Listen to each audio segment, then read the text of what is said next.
Welcome to Right versus Left News, your daily briefing on the stories that matter, told from both sides of the aisle.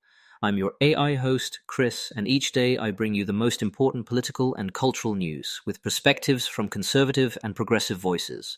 No spin, no agenda, just the facts and the opinions that shape our national conversation. Let's dive in.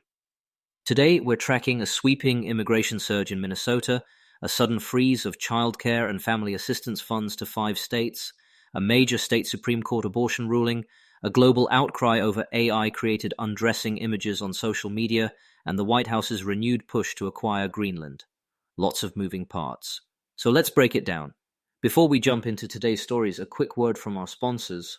This episode is brought to you by Family GPT, the AI chat platform actually designed for kids. If your children are curious about ChatGPT, but you're worried about what they might see, Family GPT gives you full parental controls, content filtering, and the ability to align responses with your family's values. Whether Christian, Muslim, Jewish, secular, and many more.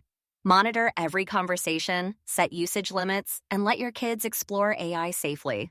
No ads, no data selling, complete privacy. Sign up free at familygpt.chat. Thanks to our sponsors for supporting Right vs. Left News. Now let's get to the headlines. Minnesota first.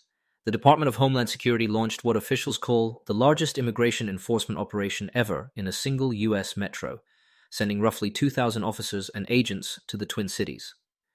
DHS and ICE say teams are targeting immigration violations, employer fraud, and human smuggling. Governor Kristi Noem was filmed accompanying agents during at least one arrest. Local officials reported a heavy federal presence across Minneapolis and St. Paul. The surge includes both removal officers and investigators, and it has already resulted in arrests, including a suspect wanted on violent charges. Multiple outlets describe the scale as extraordinary. Supporters frame the operation as overdue law enforcement, prioritizing public safety, rooting out fraud, and focusing on criminal offenders. They point to video of a high-profile arrest and statements calling it ICE's largest operation ever. Critics focus on civil liberties and community impact, arguing a massive federal presence chills immigrant neighborhoods and risks racial profiling, especially among Somali Americans in Minnesota. State leaders call the move heavy-handed and poorly coordinated. Meanwhile, the Department of Health and Human Services froze more than $10 billion in childcare and family assistance funds to 5 Democratic-led states, California, Colorado, Illinois, Minnesota, and New York, citing fraud concerns in state-administered programs like the Child Care and Development Fund, TANF, and the Social Services Block Grant. Access is restricted pending further documentation and review, while governors blast the move as punitive and politically motivated. Supporters call it a necessary accountability push, protect taxpayers, audit questionable payments, and crack down on alleged fraud tied to daycare and assistance programs. Critics warn the freeze will hit low-income families first, jeopardizing childcare access and work stability, and argue HHS hasn't presented specific evidence to justify such a sweeping halt. In Wyoming, the state's Supreme Court struck down the near-total abortion ban and the explicit ban on abortion pills, ruling 4-1 that under a 2012 state constitutional amendment, competent adults have a right to make their own healthcare decisions. Abortion remains legal in Wyoming for now, though lawmakers could try a voter-approved constitutional amendment. Opponents of the ruling decry what they see as judicial overreach and call for a ballot box fix. The governor urges legislators to send a constitutional amendment to voters to allow tighter limits. Supporters see a landmark affirmation of reproductive autonomy, even in a deeply conservative state, with the court recognizing abortion as a healthcare decision.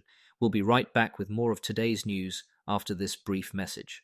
This episode is brought to you by Family GPT, the AI chat platform actually designed for kids. If your children are curious about ChatGPT, but you're worried about what they might see, Family GPT gives you full parental controls, content filtering, and the ability to align responses with your family's values. Whether Christian, Muslim, Jewish, secular, and many more. Monitor every conversation, set usage limits, and let your kids explore AI safely. No ads, no data selling, complete privacy. Sign up free at familygpt.chat. Thanks again to our sponsors. Now back to the news. On X, Elon Musk's AI assistant Grok, embedded on the platform, has been used to generate and circulate non-consensual sexualized images that digitally undress women and girls. Investigations describe a flood of manipulated photos and a regulatory backlash from the UK, the EU, and Australia. X says illegal content will be removed and violators suspended. Free speech advocates warn against sweeping new speech laws in response, arguing that hastily written deepfake bans and broad federal takedown schemes could censor lawful content and undermine long-standing internet protections. They favor enforcing existing laws and holding platforms accountable without blanket mandates. Digital safety advocates push for tougher rules and faster enforcement, invoking Europe's Digital Services Act as a model, calling for rapid takedowns, stronger age checks, and penalties when platforms fail to stop image-based abuse. Finally, the White House has revived its bid to acquire Greenland, with the press secretary saying the US military is always an option, even as Denmark and European leaders rebuff the idea and affirm Greenland's sovereignty. US officials say the preference is a negotiated purchase or a new status arrangement. There's also bipartisan pushback in Congress amid NATO concerns. Backers stress Arctic security, rare earths, sea lanes, missile warning, and argue the US should explore lawful, mutually beneficial paths, emphasizing diplomacy over force. Critics call the military talk destabilizing, warning it would undercut NATO and international law, and insist Greenland belongs to its people. Quick recap. Minnesota sees an unprecedented federal immigration surge. HHS freezes billions in childcare and family aid to 5 Democratic-led states. Wyoming's High Court keeps abortion legal under its constitution. AI undressing images trigger global regulatory heat on X. And the White House's Greenland push meets a firm no from Europe. We'll keep watching how these stories evolve, and, as always, you decide. That's it for today's episode of Right versus Left News. Remember, understanding both sides isn't about picking a team, it's about being informed. Subscribe wherever you get your podcasts, and join us tomorrow for another balanced look at the day's biggest stories. Until next time, stay curious and stay informed.